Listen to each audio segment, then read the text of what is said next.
আচ্ছা, আমরা এখন নুরুল হুদা সম্পর্কে কিছু তথ্য জানার চেষ্টা করব।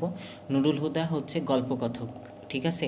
এবং তার শরীরের গাঠনিক দিক থেকে যদি আমরা একটু দেখার চেষ্টা করি, তাহলে তিনি ছিলেন বেঁটে খাটো শরীরের অধিকারী ছিলেন। তিনি পেশা জীবনে তিনি লেকচারার ছিলেন। কিসের লেকচারার? কোন বিষয়ে? কেমিস্ট্রির লেকচারার ছিলেন। তিনি মুক্তিযোদ্ধাদের সহযোগিতা করতেন বা সাহায্য করতেন। তিনি মিন্টুর দুলাভাই। মিন্টুর কি দুলাভাই, ঠিক আছে? মিন্টু ছিল মুক্তিযোদ্ধা। তারপরে নুরুল হুদার একটা ছেলে ছিল, একটা মেয়ে ছিল, 2 সন্তান ছিল, একটা ছেলে একটা মেয়ে। ছেলের বয়স ছিল 5 বছর, মেয়ের বয়স ছিল 2.5 বছর। নিজেকে প্রিন্সিপালের সাব অডিটর মনে করতেন, অর্ডিনেট মনে করতেন। কে? সেটা নুরুল হুদা মনে করতেন। এরপরে নুরুল হুদাকে দেখে বাস থেকে নেমে গেল।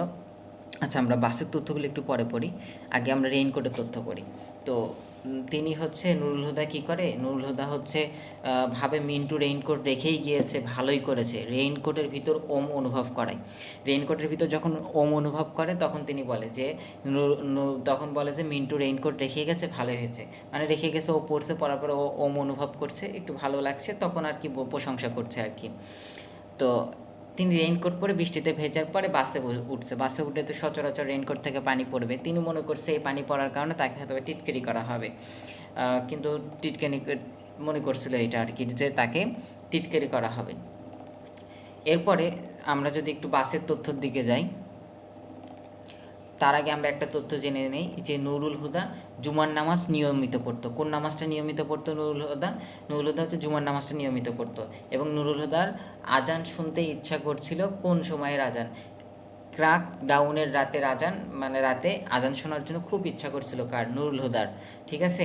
তো নুরুল হুদার বাসের কথা যদি এখন আসি, বাসের ভিতর তো বসলো রেইনকোট নিয়ে। তো বাস থেকে 9 জন যাত্রী নেমে যায়। নুরুল হুদাকে দেখে বাস থেকে কতজন যাত্রী নেমে যায় যদি বলে, তাহলে সেটা উত্তর হবে 9 জন যাত্রী, ঠিক আছে? এরপরে আমরা দেখি নুরুল হুদা বাস থেকে নেমে যায় নিউ মার্কেটের সামনে। তা নুরুল হুদা কোথায় বাস থেকে নেমে যায়? নুরুল হুদা বাস থামিয়ে নেমে যায় নিউ মার্কেটের সামনে। তারপরে নুরুল হুদা বাস থেকে নামার সময় সহযাত্রীদের দিকে তাকিয়ে কী করে? ঠোঁট বাঁকায়, ঠিক আছে? সহযাত্রী যারা বাসের ভিতরে ছিল তাদের দিকে তাকিয়ে ঠোঁট বাঁকায় আর কি। এরপর নুরুল হুদা